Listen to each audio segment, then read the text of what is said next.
Untuk catalyzer nak pakai yang jenis projector punya, yang dalam tu kena buang dulu. Ni yang original punya Nak cara nak buang benda tu, bawah kena buka dulu. Bawah ni abang kena buka dulu. Lepas tu guna tali mancing Guna tali mancing untuk kita buang dia punya glue Kalau tak, kalau kita guna screwdriver, dia pecah. Dia boleh pecah. So yang belah sini abang belit kuat-kuat.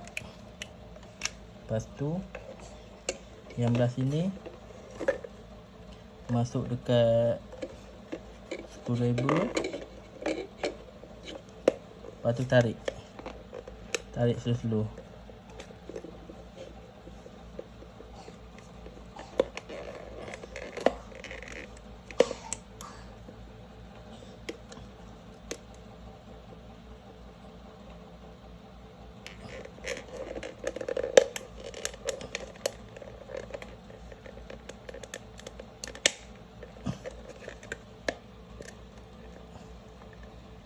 Macam kopak durian Yang ni memang kena kopak macam durian cik Dia punya ni.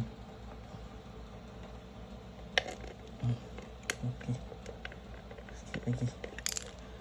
Okey, dah boleh buka Pada lampu rendah dia. Di lampu tinggi dia pun dia bulat juga, tapi dia tinggi pada lampu rendah. Dia pas.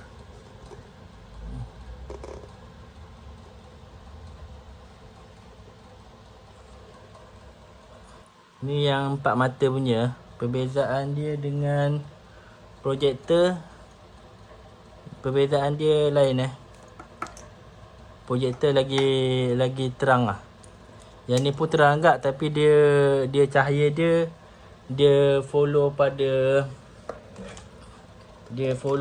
kecerahan chrome Dia follow pada kecerahan chrome. Dia bagi reflect kepada chrome ni, barulah dia bagi cahaya ke depan. Yang jenis 4 mata, yang jenis kelip-kelip punya. Yang 4 mata punya, yang jenis kelip ikut RPM engine punya. Masa pasang tu pastikan dia masuk habis dia punya LED.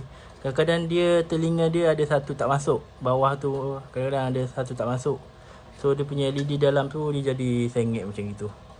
So kena betul-betul tiga telinga tu boleh pastikan masuk habis Kalau dia tak boleh, kalau masuk pun sama juga, telinga dia tak masuk, dia punya besi ni dah bengkok Besi ni dia bengkok. So kena bengkok ke dalam tu. Bengkok ke dalam sikit. Yang ni pun sama, bengkok ke dalam sikit. Yang ni pun sama, kena bengkok ke dalam sikit. Okey. Dia dah masuk. Nampak dia punya sengit dia punya LED. So boleh pusing Dia punya dah offset dia punya ni.